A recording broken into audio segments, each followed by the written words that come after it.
We would like to thank our awesome channel members for making this podcast possible. Please consider joining our channel membership to make more of these happen. All right, so Scottie, nice to actually get a chance to sit down with you. And I got to tell you, I have wanted to do this with somebody forever, sitting outside. Really? Yeah, this is awesome. Thank you so much for, suggesting here, because this is sweet.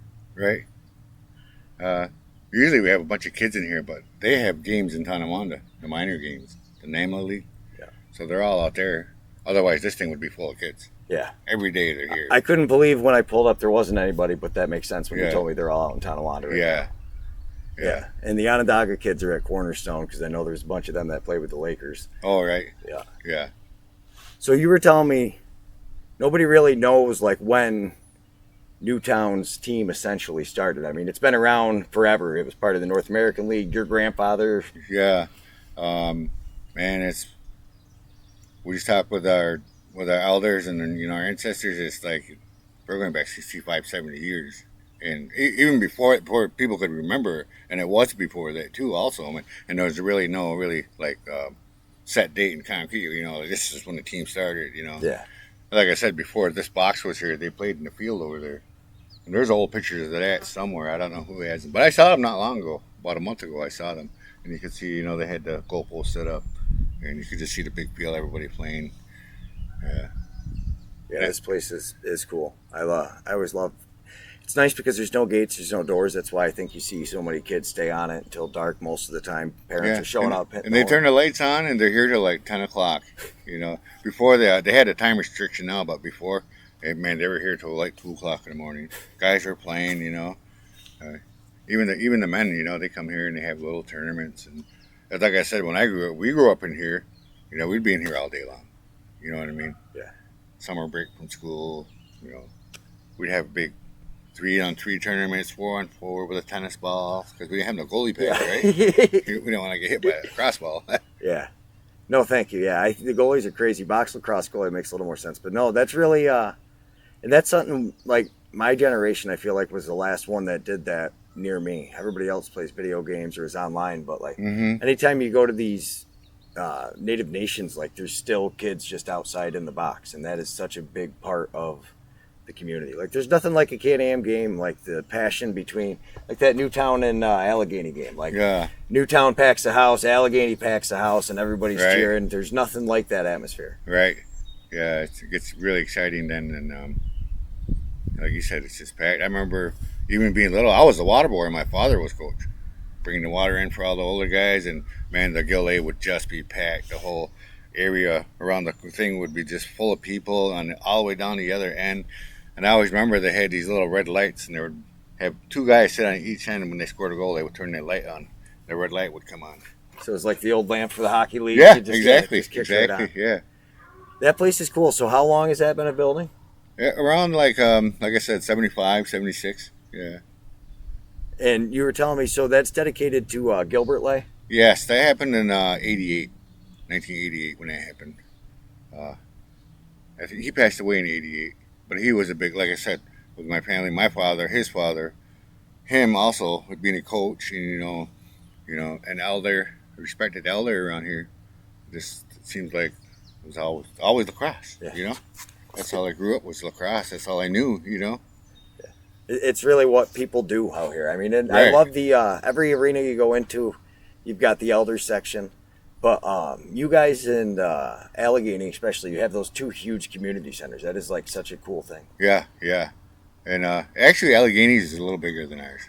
Yeah, and you can obviously tell, but like I said, we like to play out of the Gill A just because that's home for us. It's always has been, and they always ask us, when you come into the TCC and play us, the Gill A's home. Yeah, Gill A's home. I mean, it's been a part of the community for 40 plus years now. So, it's hard to change. I mean, and that's really the thing. And honestly, so our first time there was yesterday, and you can feel it. It's a very unique arena though. So you sit just above the plexiglass, so it looks like there's only 2 feet of plexiglass unless you're standing down there. Yeah, right. Has it always been like that? Or? Yeah, actually, and actually those black nets never used to be there back in the day. That ball fly out, people would get hit. I could imagine. Yeah, but even a ball flies out, and back in the when I was little, it was you get the ball, you take it back, get a free hot dog. So we still do that. You know. That's awesome. Yeah. All right, I'll have to grab some. We don't like them to hit the camera here. I do like the having the net, so that is. Yeah. It sucks sometimes for the filming, but at the end of the day, you don't want to see somebody get knocked out. Yeah. And actually, it's hard to see it on the floor. Yeah. That's why we use orange balls. Yeah. Some people use white. Yeah. Because you can see the orange a lot better against that black net than you can with a white ball. Yeah, that's we got to get over there and get you guys recorded one of these days. There's no internet, so I mean there is, but it's not enough. They've been working on it, and then it doesn't seem like they're working on it hard enough. Yeah. You know what I mean? It's not a priority. No, it's not. No. Yeah. It's kind of a luxury, actually. So, Yeah. I mean, it really we can is. wait, you know. It's and I mean a lot of guys are always on the fence about whether they want to live stream because does it take away from the people showing up? And I tell you, places like Allegheny, Onondaga, Tonawanda, I've never seen it affect the attendance, but it really depends on the community. Like if the community's in on the team, which right now it sounds like Onondaga's having some issues, unfortunately. Yes, yes. And like say with the Onondaga Arena and the HCC Arena, the team doesn't take the concession. They usually keep the gate. Someone else runs the concession. Where at the Gillet, we keep both, and that kind of keeps our team running. You know. Yeah, we don't have a lot of big sponsors. You know what I mean? Yeah, and, it's very hometown team. Like I mean, so who I know from Newtown is you've got like all the Stevens, Beaver. Like there's just a bunch of names that I've known just from us filming it. But I mean that I don't know two-way style lacrosse player that just runs through the whole Haudenosaunee Confederacy. It's just it's everywhere. It doesn't matter what team you're looking at. Right, yeah. And then we were talking about that before. I was talking with the national team. You know, it's like, man, these guys are so good, but they're getting beat all the time. And it's like, natives, they're born with that natural lacrosse talent, the natural stick handling, you know, the natural shooting, but they're not born natural defensemen. No. You know what I mean? Yeah, I like that. That's that is. They have to be taught, you know? Yeah. And as Mouse Henry was our coach for a while, and he said it was really hard. He said he had Cody Jamieson on defense and Randy Stotts on defense, or any other team would have him out on offense. You know what I mean? So. Yeah, that is something. I mean, there's so many of these kids. I mean, really, you can tell they've had the stick in their hand since they were a little kid because it's such a natural extension. So, like me growing up on the outside of this, and we were just above Albany, so it was very hard and fast. You'll play both hands. No behind the back, no like tossing it, none of the backyard style or like that Haudenosaunee style. But you've really now seen it come to where all coaches want and expect to see that of the players. Right. Yeah, even like when I was in high school, I would do the backyard stuff, you know. And I remember being in ninth grade, I was on varsity, and we went out Rochester and we played. It was either West Genesee or Rondequoit, one of those big schools, right? Yeah. They had like 50 guys on their sideline. We had maybe 20. And we're doing the backyard stuff, and those guys never seen it. And I was like 14 years old, and they're coming up to me, how'd you do that? They're shaking my hand, all this stuff. I said, we do that in the backyard, you know? Yeah, that's what you do. Yeah, you're not breaking it out in the game for the first time. Yeah. It's really, I don't know. And it's just from years of being out here and shooting just at these playing, guys. And I think in my senior year of high school, I tried out, my junior year, tried out for Empire State games, you know. It was P-Lacrosse then, but I couldn't do that stuff there, you know. It was like really frowned upon. And the coach was like, you can't do that here, and you have to, you know. It was really disciplined lacrosse, which was different for me. You know what I mean? I know we don't, when it comes to filming and spectating, there's nothing like box lacrosse. And I mean, that's what you want to see is that, because you can kind of build little robot lacrosse players if you're a good enough athlete and that's all you're looking for. But the creativity is what sets apart. Yeah, and it's like the hands, you know, and like you said, the creativity, and you know, just like some guys are born basketball players, and these guys are born all lacrosse players, you know.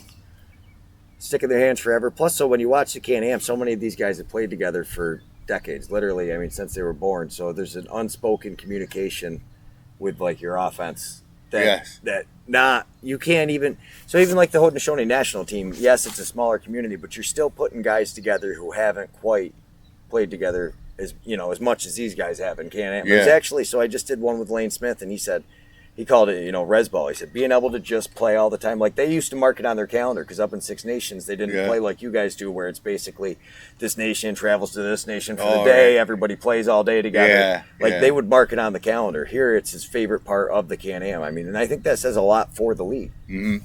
Yeah. It's just like what today was what happened. It's unfortunate, and we don't like to see that happen because they were a center of lacrosse, and now they don't have a team. You're not playing. It's like you said, the competition. We always had good competition with them. Yeah. So what we're talking about, in case we missed it, is Onondaga. Unfortunately, is not going to make it through the rest of the season. And for me, that was our way into like Can-Am. That was Ron Kogan invited us there. Mm-hmm. He was doing a lot with that program. I know he's now in Oneida. They need somebody to step up, as from what I've gathered organizationally. But like you said, it's unfortunate because you think of Onondaga as it was a big event when they came and played you. The rivalries were always there. Yeah. They've got 2 President's Cups. They put them on. It opened the eyes to what box lacrosse was to so many people, because you see Lyle Thompson, a name everybody knows, with a hockey jersey on. Most of us are like, what is he doing? Yeah. And then you find out like, oh, this is it. And I didn't find out till years later, but it really did kind of put you guys on the map. And I mean, the talent that comes out of this league is crazy. Right. And the thing is too, it's always been here. You know what I mean? And it's just like Ontario, obviously, powerhouse leagues up there, right? And some guys go up there. But some guys just want to stay home and play, They're just regular guys, they don't, go to school, or they're just work and have kids and, play lacrosse. There's so many guys in this league. It is a funny mix because you have, the top of the top level guys, out on the floor last night. There had to be, 6 pros, 5 pros, whatever it is. Mm. But either way, you've got that level guys, and you've got guys that are, driving there with their kids after they picked them up from practice. Exactly, yeah, And I had spoke to one guy one time. He was, this was some years back, and we were at the Can-Am meeting, and I said, well, why don't more pros come play Can-Am? And he goes, you guys let too much go. It's you see guys playing with heart and determination other than physicalness, you know what I mean? Physicality part of it, like being in shape, being dedicated, and they play against some other guys who are just playing. They're just playing. That's all they're doing. And then she goes, we can't top that, we can't play at that level. The pride, the pride of each community where they show up, like you said, when Newtown comes, they're traveling with a big fan base. Right. Tonowanda's got a very dedicated fan base, and Allegheny too. Like, guys are coming, and it's not like they show up with like 10 people. I mean, there's like literally at least 100 people from each nation that travel with the team. You're playing with the kids you grew up with, played ball with, and at this point, you have some young men like. Someday I would know would be like Mason Homer. If he was playing right now and he's playing with the guys that are older, he's playing with guys that literally coached him as little kids. So you have all levels out on that senior floor. So, I mean, there was no juniors. So when you were a kid, you went straight from playing around in the backyard to playing men's? More like when I was say tyke age, there was only 3 teams more or less. It was either, they called them squirts back then. Then there was the major team, then there was the junior team. And we would practice all year long to play 2 games a year.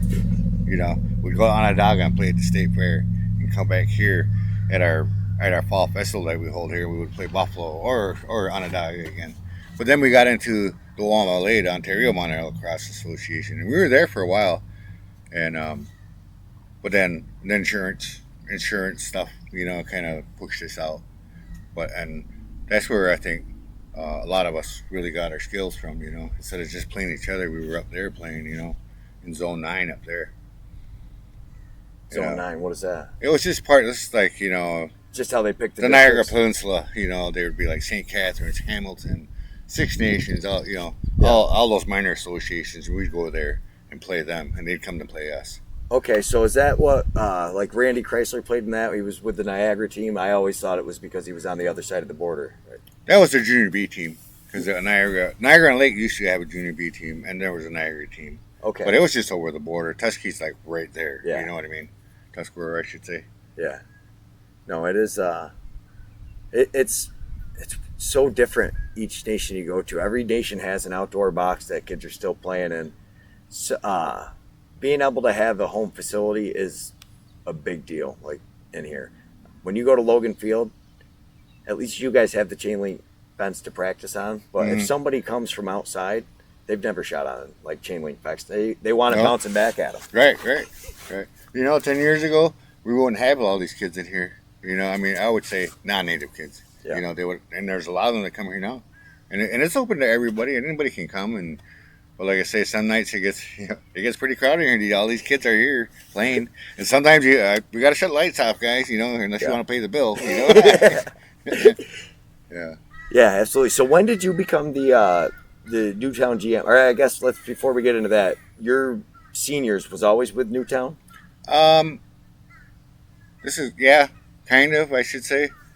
That's why I tell them when I first took over the team, I had to go to the K&A meetings, and they kind of thought I was new to this. And so, I played my first K&A game in 1987, and I played my last K&A game in 2010. And they were like, wow, I didn't know you played that long. But we also had another team on the reservation, Pinewoods. That's what I was going to say. I hear a lot of guys talk about Yeah. Pinewood, and I see the two banners in there when you go into LA. Yeah. Actually, the reservation is broken up to like different communities. Like this is Newtown right here. We consider this Newtown. Then there's Pinewoods, and you get down the hill, we call it Four Corners. There's Bucktown, Irving, then there's Indian Hill. Just all these certain different, communities. Yeah. Yeah. And that's I don't ever understand any of it. So what is Newtown? This is what they consider Newtown? This is Newtown right here. Okay. So back in the day, when we were moved from our original lands, they pushed us here. And the white man started calling, they're put on a reservation, this is a new town. And it just kept carrying over. And that's how it carried over. Yeah.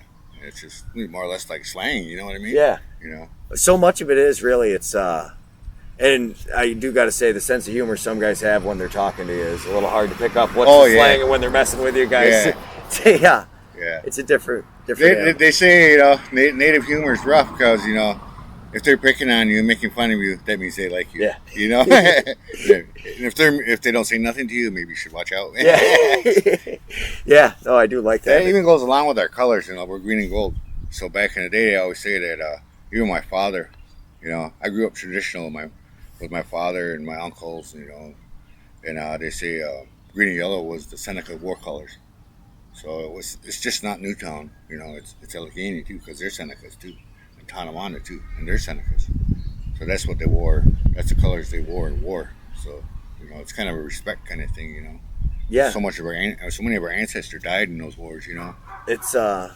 I'm really glad you told me that because we capture this, and I actually noticed the AI picks up our voices and it'll credit a lot of this stuff and put it in written form. Oh, really? Yeah, that's awesome. I just noticed it with Joe Chrysler's interview the other day. Yeah. But no, that is so. That's the other thing too. I grew up in Glens Falls area, so we're not too far away from where the Onondaga people were, and we were never even taught in school anything about the Haudenosaunee Confederacy, which is, it's way smaller, but you weren't forced, in the Trail of Tears. I never knew about the treaties. I didn't understand any of that growing up until I got box lacrosse. So it is crazy the amount of, I talked to, I think it was Neil who said, part of us bringing lacrosse is just bringing the history of it too and teaching people that. So that is a big thing. But yeah, the treaties, nobody understands how, that worked. But that was a Supreme Law, and it was a treaty where, it was the original two-row wampum, and then you get to see them playing with the Netherlands, and they still have that versus, the 1794 treaty. So it is crazy, and I love being able to at least capture those part of the stories. I did not know green and yellow was the war colors. So you guys are known as the keepers of the Western Door. Yeah. It's so that's something you really go to pride with, and that's why even if a game gets you'll see the score's really lopsided, nobody stops playing ever. Everybody's still trying to they're playing for town pride. Yeah, and that's the pride and the heart and determination that I was talking about earlier. And these last year Allegheny blew us out in the last game. It was 20-6 or 20-5. But there was 4 seconds left. There's my guy still digging for the ball in the corners. They could have just left it, right? Yeah. But he was still trying to get it. He was still trying to score. Absolutely. Yeah. No. And you can't. I think that's something you can't coach. So that's something you either have. That's in here. Yeah. Because they always talk about lacrosse as a medicine game, and like I said, I grew up traditional, and at first it kind of offended me because a lot of people didn't really understand it. Being brought up traditional is different for me and other people on the res. It's that's where you get your frustrations out. or whatever's ailing you, you're depressed or whatever, you know, you come play lacrosse and it makes you feel better. And a lot of things too is like you say, Tonawanda and Newtown, you know, brings the community, you know, people to the game. But you got also people in your local community that don't get along with each other. But for that 2.5 hours during that game, they're getting along. They're watching that game, you know. And, you know, it brings them together. Yeah. And that's part of the medicine we say. You know what I mean? Yeah. No, that is such a something I never thought about either. The whole way it works, like there's so much politics that is so well hidden that like we get bits and pieces of it, but you notice, like you said, when everybody shows up to the field, none of that matters. Everybody's there cheering for the teams, and it's all put aside. And we leave it all on the floor. You know. Yeah, no matter what happens, you'll see guys punching each other in the face, and then out in the parking lot having a soda with like their kids next to them, and it's like or they're riding together. Yeah, you know? or they got in the car and rode. Yeah. Yeah. You know, as a coach, you know, I get loud and, you know, always getting on the refs or, you know, just, you know, doing lacrosse, right? But as soon as I walk off, you know, it stays there, you know. It doesn't become personal. You know what I mean? Because it's a game and it's over with. So just move on, right? Yeah. No, giving people a place to get their frustrations out, I think is that's a huge thing for, especially these young men.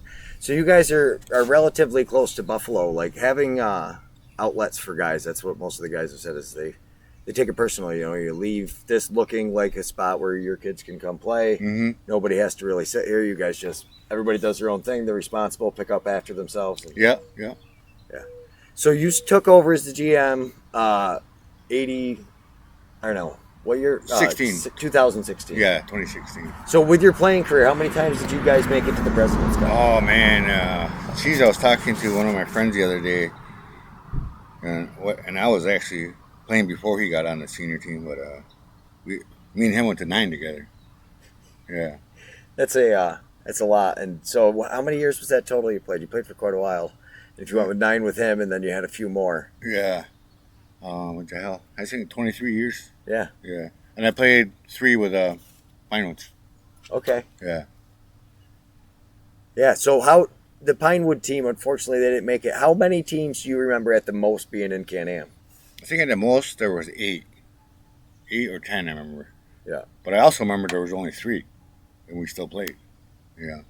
It was us, Pinewoods, and I believe Tuscarora at the time. So it is funny how it turns. So that's what held the league together. Unfortunately, Tuscarora is out right now. You guys are still here. Yeah. So you guys have continuously. You've never had to have one of those seasons. Unfortunately, we came close. Came close. You know. But like I said, with the gate and the concession, it really helps out. And as I tell my players too, look, this game changes every year. Yeah. You know, it's getting faster and faster every year. So is my side of it is changing. And like going to these meetings, and you don't go to these meetings, you get fined. And there's all kinds of rules you got to follow. There's a constitution we got to follow, and if you don't do it, you get fined, you get suspended. And I think that's where kind of Onondaga fell in. Because they didn't have enough guys, and they lost. That's what happened to Tusky too, though. I mean, you get hit with those fines. So I know, like Paul Necker, a bunch of guys have ever asked him if he was ever take the Utica Yeti to the Can-Am League, and his biggest thing is he says no, because if you fall on hard times, you're committed to it. It hits you with those fines. Now what are you doing? You can either just keep shoveling money into it, and if you don't have concessions, like I don't, most of these arenas, that is so cool the way you guys do it. The Lakers, I noticed it was their people in there using the food. So that's a true community facility. Whoever comes in gets to use it. Yeah.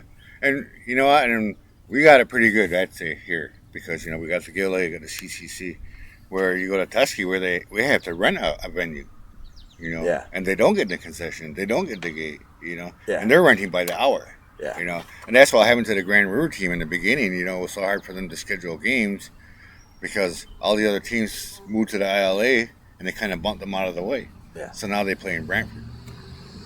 That is cool. How cool is that for you to see a Six Nations team back into the league, though? Hey, put the can back in the Can-Am.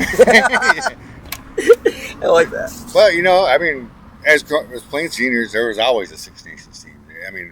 Back in the day, it was called the Shwegan Warriors, and there was Caledonia Chiefs, then it turned into Brantford Wolves and Hamilton Tiger Cats, and Hagersville too, Yeah, but it was all pretty much the same guys, though, Yeah, it just kind of bounces around between. Guys get things going. Yeah. It's tough. You run into those fines though. That gets expensive quick. It's you gotta, like I said, it's the game has changed on this end of it, just because you gotta keep up with the emails, gotta keep up with the meetings, and there's rule changes, and it's like now we just went over the President's Cup schedule, and the playoff format also. Any news on the playoff format? I believe we're gonna start with a best of 5 series, and then the finals will be best of 7.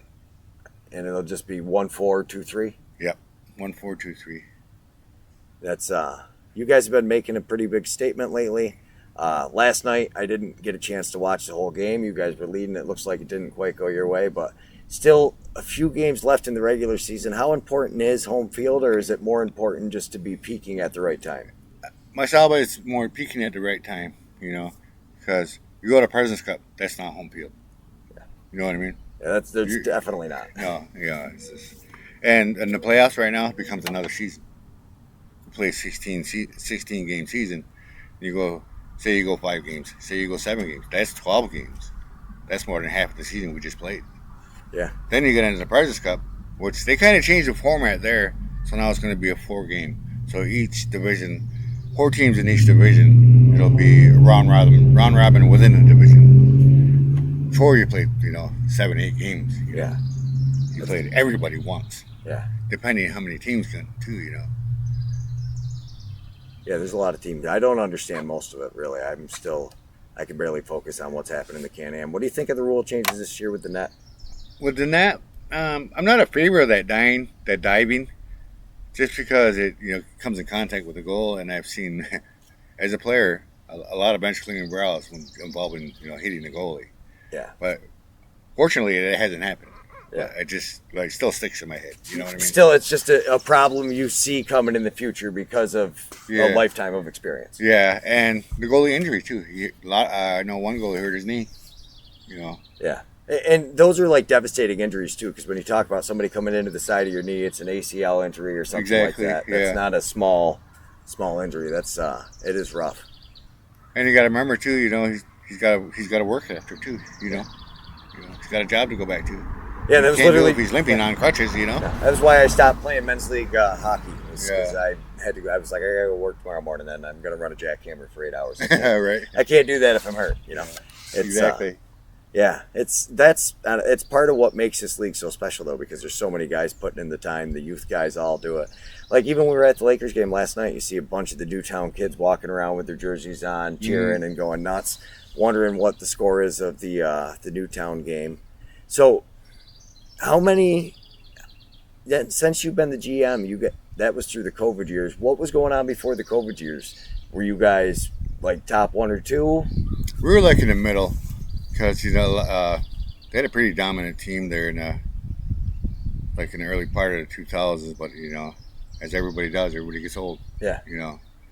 Like I said, I played till 2010, and I just couldn't get out of the bed after. That's why I quit playing. Yeah. Yeah, you wake up in the morning and you're like, oh, that's. And it was like I said, some guys got old and some guys walked away, and just kept pulling guys in. And like I said, as when I was younger, we went through the minor system.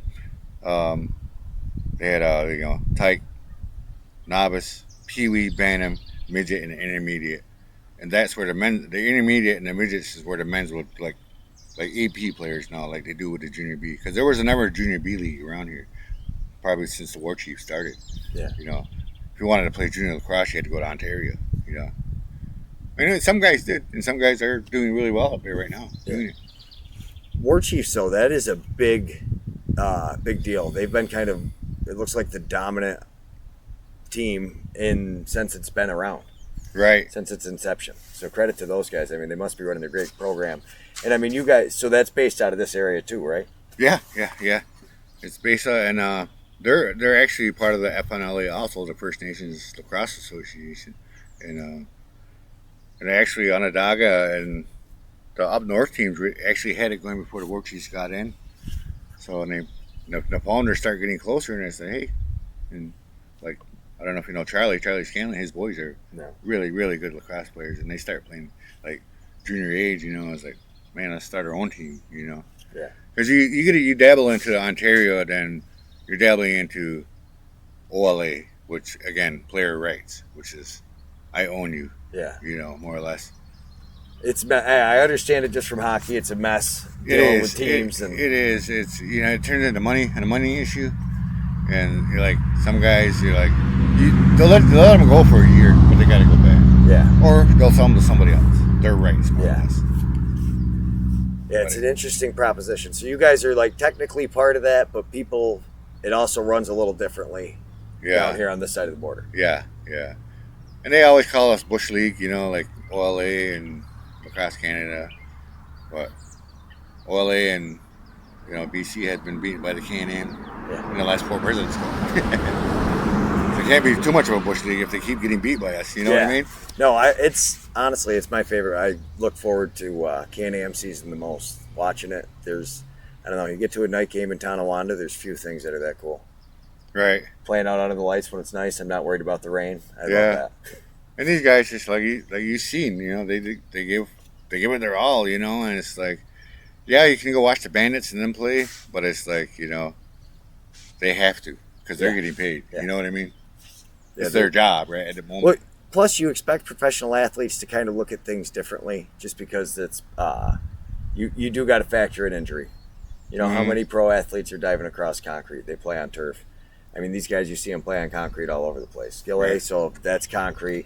Cattaraugus, isn't that like that sport court? Yeah, and I don't care for that either. Yeah.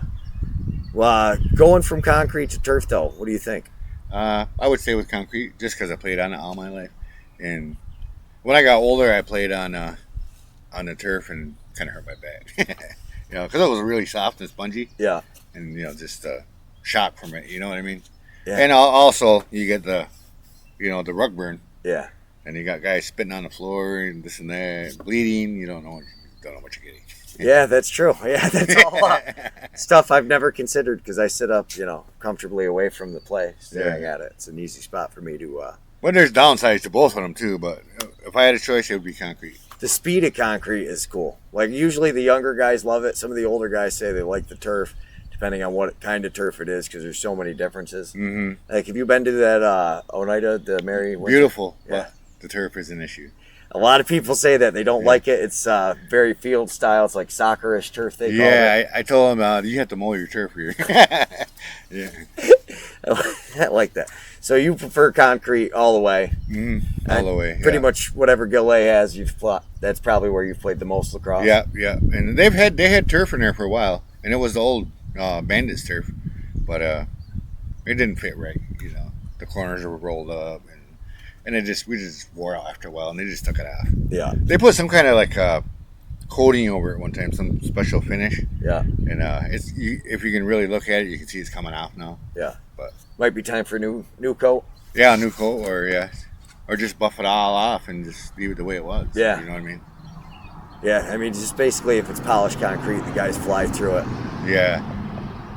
So I mean, the Can-Am the last couple of years, has it always been where you have these guys coming from Canada now playing for teams, or is that more of a modern thing? It's slowly, probably over the last 5 years or so, you know, guys are coming in slowly, you know, like you say with the pros, you know, but a lot of pros like to play, you know, say they have a main cup, say they have a Minto Cup ring already, but they always say a President's Cup is the hardest to win because, like I said, it's going to be an 8-team tournament. Yeah. You look at the Man Cup, it's only 2 teams, right? Yeah. The Minto is only 2 teams. But you go to a President's Cup, and it's eight teams going after it, you know? Yeah. Plus, I mean, goalies are such a big factor in the President's Cup. Like, you get a hot goalie at the right time, that can be so big. Yeah. Speaking of goalies, what is, so Craig Seneca, I watched him have a phenomenal couple games. Is he a local? Yeah, he's born and bred in Cattaraugus here, and all of my goalies are actually. You know, I think the only one that's really not born here is probably Tohoga. All right. Yeah. Is he out of Six Nations or where's he? I believe so. Yeah. But he lives in Buffalo right now. You know, obviously being bandit, right? Yeah. No, that is, and his style is just so entertaining. Like the way he's out there, passionate, diving into guys, looking for contact. That is something that I think throws field guys off a bit when they start playing box. Is initiating that contact. I've noticed. Like most of your native players, even guys that you don't look at, like Dehoga's he's a big dude, you know, he's gonna he's going to try to run you over. Right. Like, even if you get a smaller guy, he still leans into you to kind of feel what's happening before they start doing it. Yeah.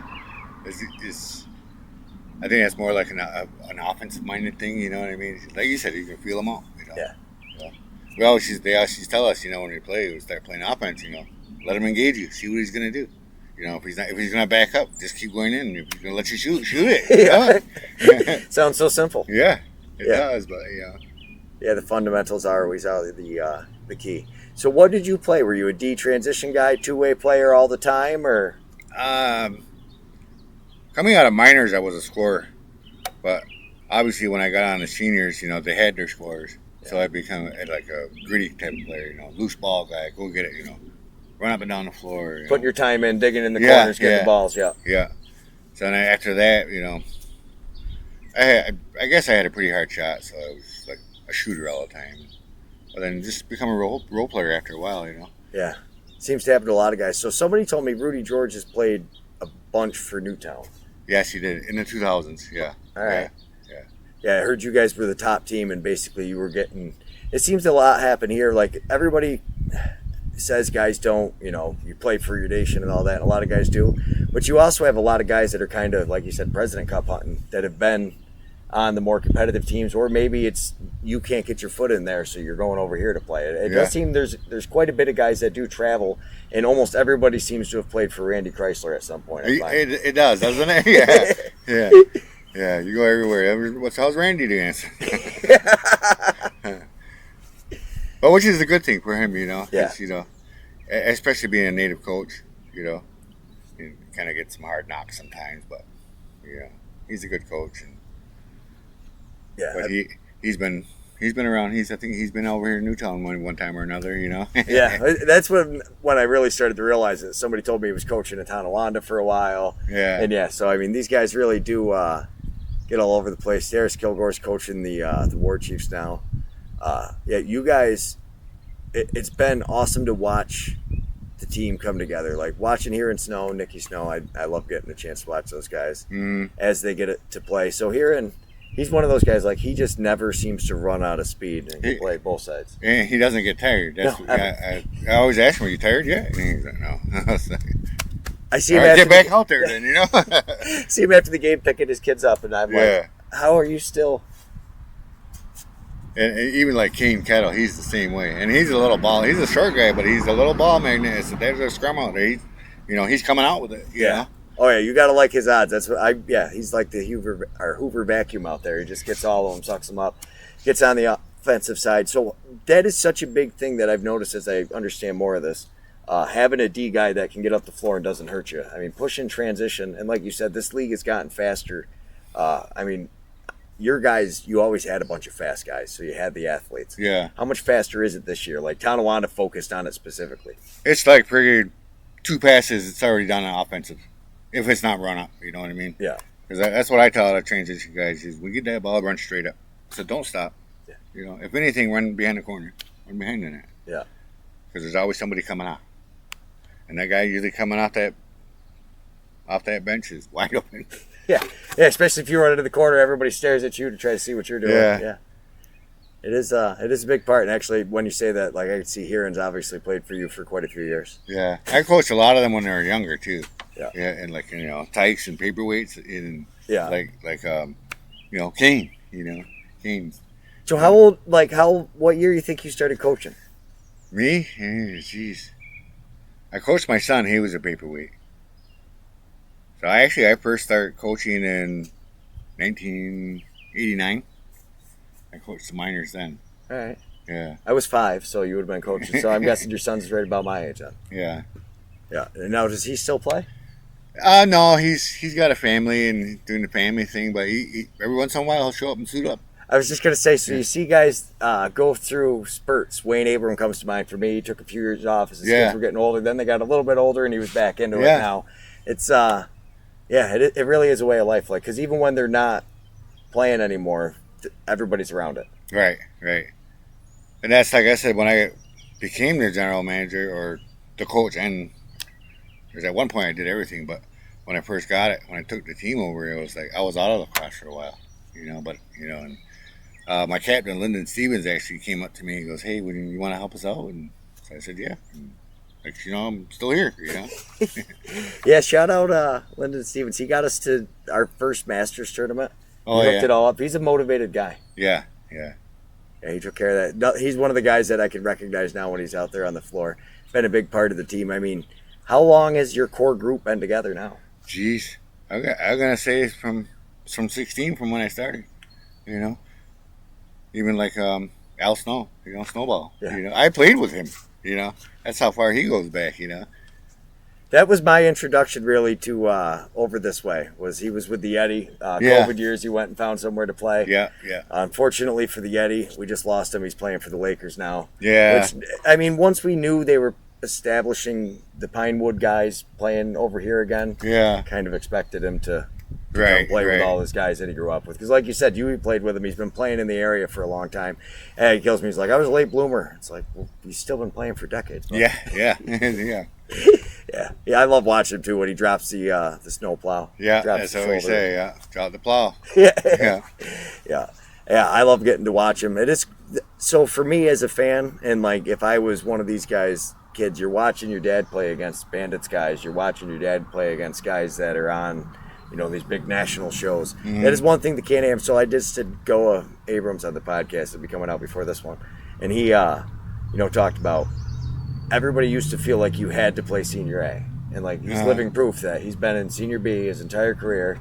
Obviously, he's got the Saferd around the world, shutting down Lyle at the World Games. Right. But, like, he's made it to the top levels playing Senior B. How cool is that as somebody who's been a GM, though? Like, that you see these guys getting tries at teams? Like, guys are getting called for tryouts all the time. Or is it just something that's always been a part of it and it's just new to me because I didn't know?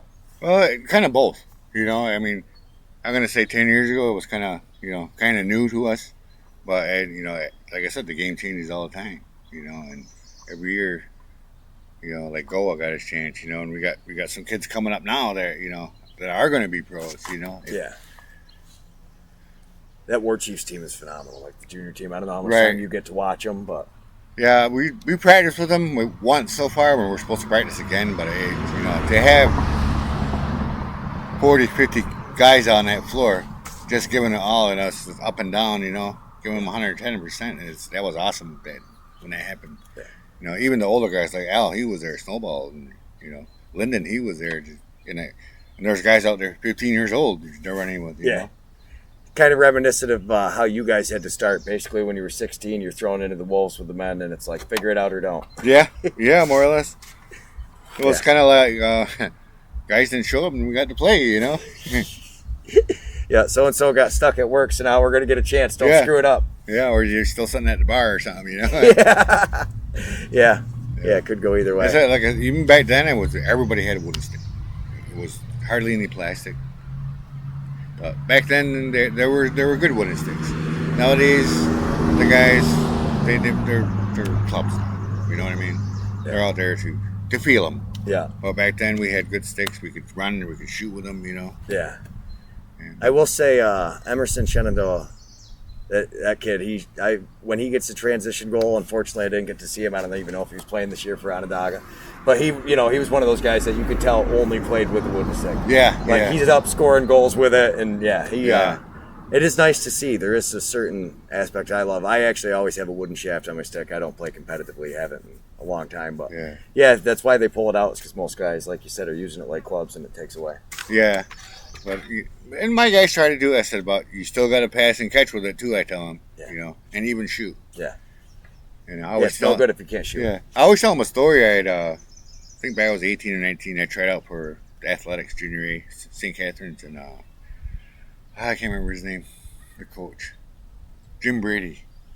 No, they come up and warm up and they're shooting at the goal, and he would not let us do that. We had to play catch. And that always stuck in my mind when he said this. Just kind of looking at him like, what? And he told us, 95% of your stick work is passing. He said, if you can hit that guy's stick playing catch, you can hit anywhere on that goal. And he's right, And to think about it, he's right. Yeah. No, that's 100% right. Yeah, because you've got this huge area. You watch guys ripping shots all day and missing the net. And really, it's not about, you need enough speed to do what you got to do, but nobody thinks Lyle Thompson's the hardest shooter in the world, but he is one of the best. Oh yeah, and he puts it in the net. Yeah, that's what counts. You know? Yeah, that's it. But I mean, just like his placement is what really gets him. He's not there because he shoots at 1,000 miles an hour. Or he shoots it 1,000 times. Yeah. Yeah. Yeah, no, that is the other thing too. You see some of these guys. Connor Fields definitely comes to mind. He's like a 30-shot guy. Yeah. It's rough. A lot of guys do that. Oh, I got 3 goals. Yeah, you shot 30 times. You're bound to get 1 or 2 here, you know? Oh, man, I love it. Well, we got to get going because we got a Lakers game, but I really appreciate you taking the time, and hopefully we do it again sometime. Oh, yeah, definitely. We would like to thank our awesome channel members for making this podcast possible. Please consider joining our channel membership to make more of these happen.